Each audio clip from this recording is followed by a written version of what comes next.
Hey gang, Lance the Kid Sidekick here. We recorded the review of See No Evil at the end of April, and unfortunately Marty Pasco passed away in May of this year, proving once again that 2020s are just really sucking. We didn't really like this episode a whole lot, but he was responsible for the retooling of Dr. Fate in the modern context, and he was a writer on Batman Mask of the Phantasm, so that's considered one of the greatest Batman movies of all time. So this one's from Marty Pasco. Comics great. Alright, here is our latest review on the DC Animated Universe. This is a Batman the Animated Series episode called See No Evil. It was originally aired February 24th, 1993. It was directed by Dan Reba and written by, and this might be the first one that we've talked about where it was written by a comics guy, Martin Pasco. Martin Pasco was famous for, he's the guy who retooled Dr. Fate. I think Brian Walter Simonson. Walt Simonson. He retooled Dr. Fate into the character he kind of is now, where Nebu, the spirit of Nebu's in the helmet, and there's a reason that he had a shorter helmet in the Golden Age, and it kind of grew into the Corinthian helmet that he's kind of famous for now and stuff like that. So pretty cool. It's a much better design. Yeah, I like that much design better a lot better myself. Unfortunately, and you should mention it, he's Canadian. There goes all of our Canadian listeners. Thanks for insulting them, Brian. Stole this helmet design from Magneto. No. Anyways, so this is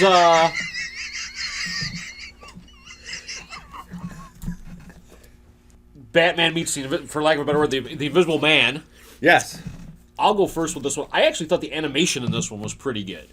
So maybe Brian, you and I are looking at this. We're gonna disagree. You're gonna fight on in the backyard again. We're gonna.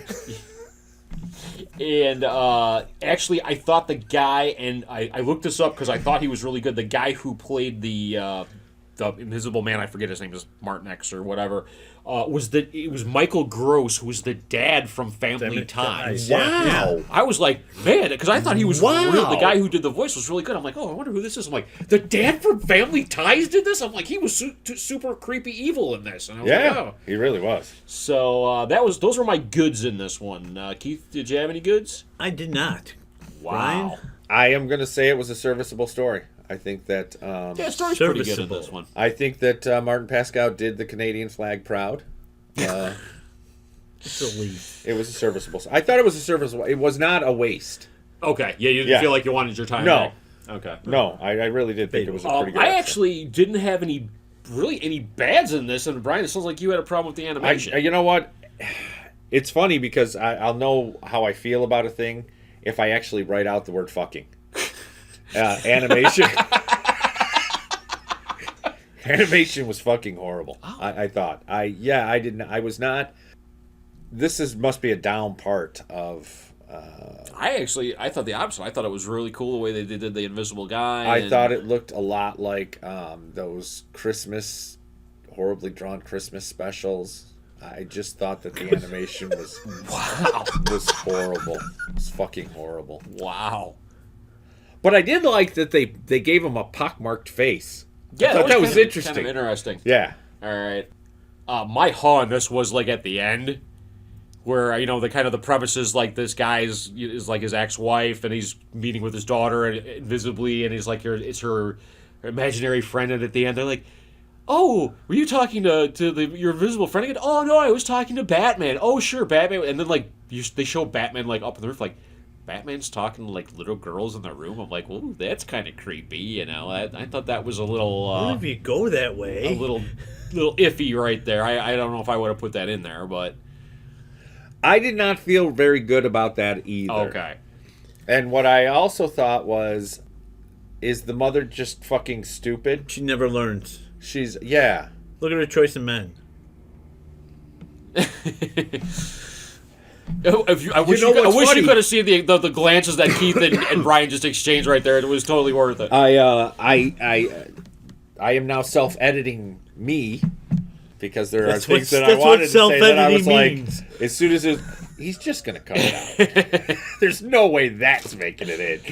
Yeah, I just thought that the mother not believing the daughter, how stupid are you? Somebody absconded with your daughter because you didn't believe in Mr. Mojo. Jojo. You got my mojo rising. Well, that's really creepy. Yeah, and that she didn't believe. Yeah. You know what? I got a funny feeling about the Batman thing too, but I thought he would check in on her because that's okay. He's Maybe compassionate I was just and letting the little girl know she's safe. Yeah. Because my only on this was, how fucked up is this little girl gonna be? Yeah, no kidding. actually, yeah, that's no, that's a good point, dude. Oh Like, my There god! was some of the dialogue in this that was really off too. It's like the mentioning of a pearl necklace. I'm like, what the? Keith, I'm gonna have to cut you out on No, this. No. She goes, I agree with he goes, that. I know you really wanted a pearl necklace, and I'm like, what?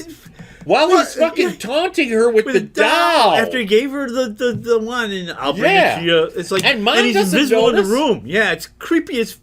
Mom doesn't fucking notice that she's getting jewelry Yeah. from somewhere. Yeah, it was just that was just really weird. I thought that was horrible dialogue. Maybe someone's naive, but it was just like, no. It was fucking terrible. This little girl is just going to be one fucked up monkey. And then she keeps getting visited She's gonna be by men at her Jasmine. window. And Mom doesn't believe her. She could be Jasmine on a pole someday. Yeah. Oh wow. Okay. Oh, That went dark. That went dark real quick. All right. Did anybody have any glee coming out of this Oh, one? I had more Hans. Oh, you had more Hans? That wasn't even. Batman gets beat up by this guy regularly. Who is this? He's some geeky assistant. Okay. Ex-con, and he gets his ass kicked all the time. I mean, I was even actually when you could thinking see about him. that. I was thinking about that, and it's like I took that as Batman didn't know it was coming, and like once like at the end where he did the water thing or Did whatever, the gas thing, and he couldn't kicked stop the crap him. out of him. I thought that he probably worked out in the yard Okay. in prison. Yeah. Okay. So he there was you go. tougher. Is that what it was? Okay. Yeah. And this stuff that makes things visible is supposed to be plastic, right? It's supposed to affect plastic. He has a car. Yeah. The car. How does he have a car that's invisible? It can't be made plastic. He only stole a little bit of this stuff. I thought, you know what I thought was, I'm not disagreeing with that, and I think it would have been funner if he would have been driving the invisible car inside, but as he crashed into things, the more of the car appeared. And I thought that was kind of cool. Okay, yeah, no, Yeah. and again, the car initially the car Was threw it- me, but I agree with you It was a that plastic paint. as it like as the plastic started getting shredded, you started seeing more of the car. I did think that. Yeah, was I really- thought that was pretty cool. I get that to a certain aspect, but as you're driving over rocks, your tires would show. Something would show. Batman would be able to see the fucking thing. Well, if you Well, want, he could see the dust. yeah, that too. I mean, we saw that. and well, okay, if you want to, this is the whole question of invisibility and how this plastic refracted light instead of absorbing it or whatever. If that's the theory behind this one, and you wrap the car in it, he couldn't see, the light would be refracted, and the whole reason you can see is that your eyes pick up on light. So not only would he be able to see out of the windshield, hypothetically, he would have been able to see out of the suit. That they brought that up in one of the Invisible Man, like the more modern Invisible Man movies or something like that. That you had to do something with your eyes because otherwise you wouldn't be able to see because of the way light reflected. So I'll do the Keith physics card on that one. okay. Thank God. I can't do a Lance movie card, so you do. What else? What kind of glee did you have, Brian? I had no glee on this episode. No. No. Again, I thought it was a serviceable story. There were some really off-putting things in it that really kind of, like the pearl Killed your necklace. glee? The mom not believing her at the end. Because even in the episode with the kids, there's a Batman in my basement, the mom then believed. Yeah. Well, she actually had a secret Batman. Well, the son's trying to set her up with him too. Yeah, there is that. Seen anyone? But the mom just didn't believe, and I kept thinking, your daughter is just going to be one fucked up monkey. And I Not know a that. smart woman. No, you know what?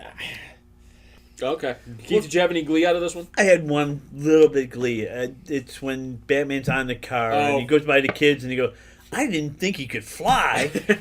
Or I didn't know he could fly. I thought that was kind of cool. No, actually, my glee out of this episode was there was a bunch of little subtle comedy bits in this one. In the beginning where they're at the jewelry convention or something, and the guy goes in to put on the invisible suit and the door's locked, and like the cops are like, hey, who's locking the door? And then Batman goes in there and the door's locked, and he's get this look in his face like, I really gotta go, man. I thought that was really good. And then Batman chases the invisible guy out the back door, and Batman's like looking around like, "Hey, where are you?" And like, there's a guy on the construction. And he like looks at him that like, was funny that too. was fun. Yeah. "Okay, Batman's nuts." Yeah, And then wow, I didn't know he could fly. I thought that was all kind of little subtle comedy bits that all put a smile on my face. So what'd you give it, Lance? I actually, again, I don't remember liking this one as much. I actually thought, even with the kind of creepy stuff, it was 3.5 stars. Brian? 2.5. 2.5. I give it 2. I just didn't care for this one. Didn't care for this one? No, not really. All right, well, let us know what you think of this episode on Facebook or Twitter, guys. Thanks for listening. Hello, friends. You know who here. Check out the Three Old Geeks podcast, wherever finer podcasts are downloaded. Let us know what you think of the reviews in the comments below, and don't forget to like, share, or subscribe. Or else!